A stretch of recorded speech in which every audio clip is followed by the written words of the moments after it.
आजकल हम लोग बड़े दिखावे का जीवन जीने लगे हैं और कुछ लोगों को तो इन चीजों से मतलब ही नहीं रह गया है।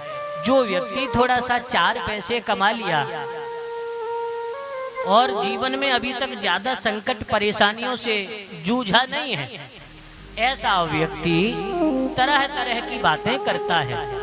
लेकिन इस व्यासपीठ से समस्त जनता जनार्दन से अनुरोध है कि जिन अपने पितृश्वरों की संपत्ति हम आज भोग रहे हैं, जिनके बने मकान में हम रह रहे हैं, जिनके द्वारा बनाई गई उस खेती बाड़ी, उन जमीनों को हम आज अपना कहकर के उनका लाभ तो ले रहे हैं, लेकिन उन पूर्वजों के निमित्त हम कोई भी श्रेष्ठ कार्य नहीं करना चाहते।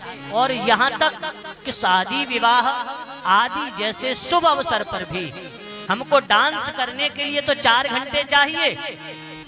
बैंड के आगे बंदरों की तरह कूदने में तो हम बहुत बड़ा अपना नाम समझते हैं, लेकिन जिनकी वजह से, जिनके शुभ आशीर्वाद से जिंदगी में तुम्हारे आज खुशी आई, उन्हें तुमने भुला दिया। तरह तरह की बातें बना करके, तरह तरह की बकवास करके, और तुमने उनको ठुकरा दिया। अथवा घर आए संत ब्राह्मण का हमसे अपराध हो जाए, गुरुजनों का अपराध बन जाए, उसके प्रतिफल स्वरूप जीवन में जो दुख आते हैं बंधुओं, उन्हें आदि दैविक दुख कहा जाता है। और तीसरा है आदि भौतिक। यह आदि भौतिक ताप हमें प्रकृति के द्वारा प्राप्त होता है। सभी लोगों से विशेष निवेदन है, बड़ी सावधानी से सुने, क्योंकि यह जो कथाएं हैं ये केवल आकर के बैठ जाने के लिए नहीं है। इस कथा को हमें पान करना है, पीना है। और समस्त जनता से, समस्त कथा प्रेमी श्रोताओं से इस व्यासपीठ से सादर अनुरोध है कि कृपया इन बातों को गंभीरता से सुने, क्योंकि ये बातें तुम्हारे भविष्य का निर्माण करने वाली हैं। आगे आने वाला जो भविष्य है वह इसी पर निर्भर करता है, क्योंकि प्रकृति पिछले कई वर्षों से इस मानव समाज को, समस्त मानव सभ्यता को मूक चेतावनी देती आ रही है, एक इशारा करती आ रही है। जब समाज के ज्यादातर लोग अनाचारी, पापाचारी, दुराचारी, व्यभिचारी हो जाते हैं, तब प्रकृति सबको एक साथ दंड देती है और उसमें फिर सब चले जाते हैं। मैया बातें नहीं करो, हाँ सुनो ध्यान से। फिर उसमें प्रकृति किसी को नहीं छोड़ती। और आप पिछले लगभग 8-10 वर्ष पुराना कोई भी कथा हमारी YouTube पर आप सुन लीजिए। प्रथम दिन लगभग पिछले 10 वर्षों से इस व्यासपीठ से जितने लोगों को जगाया जा सकता है, जितने लोगों को समझाया जा सकता है, हर बार हर संभव यही प्रयास किया गया है कि लोग इस चीज को समझने की कोशिश करें कि जब केदारनाथ में आपदा आई थी, आप लोगों ने देखा था, टीवी टावी पे, अखबार में समाचार तो सुने होंगे। अभी पिछले ही साल नेपाल में जो हुआ था, सुबह तक जो करोड़पति थे, रात शाम होते होते उनको अपनी 2 रोटी के लाले पड़ गए थे।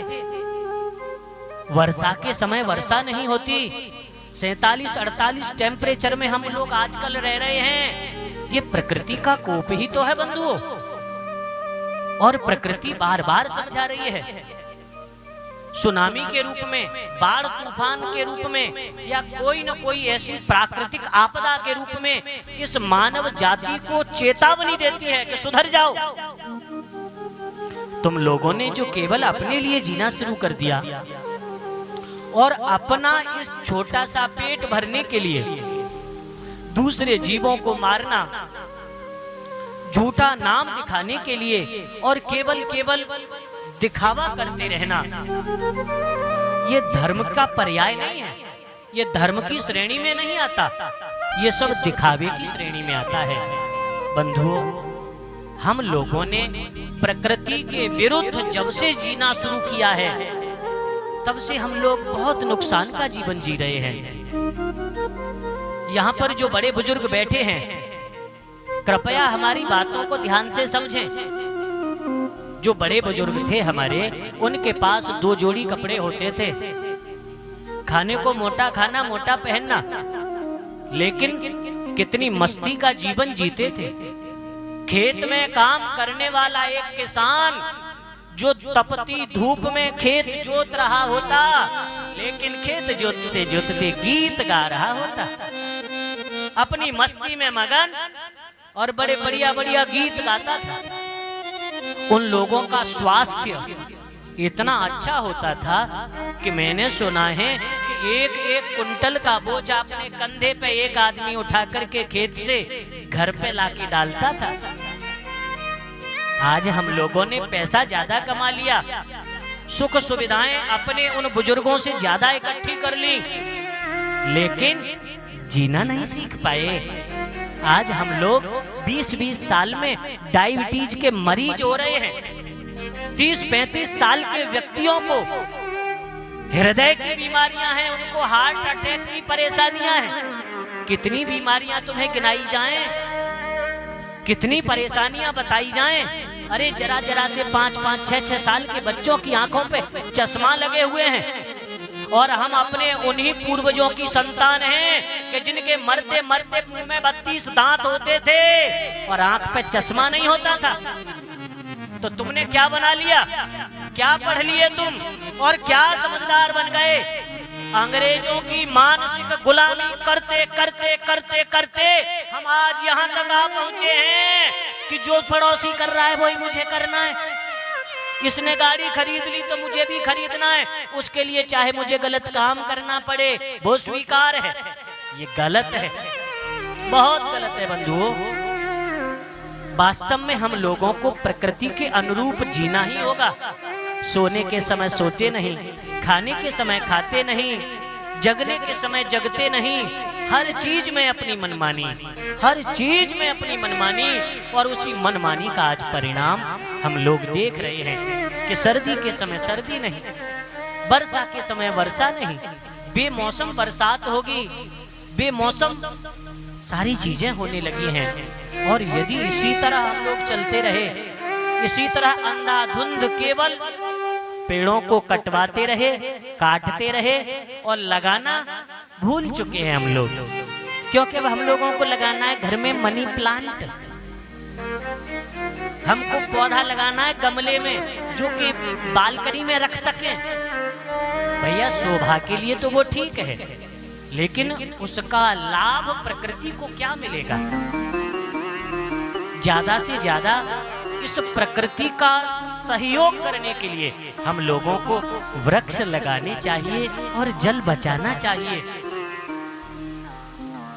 इन दोनों चीजों को यदि हम लोगों ने आज समझ लिया और संकल्प भी हमने कर लिया, हम सुधरेंगे, अपने परिवार को समझाएंगे, अपने बच्चों को समझाएंगे, और धीरे धीरे करके भैया ये बात आगे बढ़ेगी, दुनिया में चलेगी। तो जब प्रकृति इस समस्त समाज को एक साथ दंड देती है, उसे आदि भौतिक ताप कहते हैं। गोस्वामी जी ने भी तो मानस में बताया था, दैहिक दैविक भौतिक तापा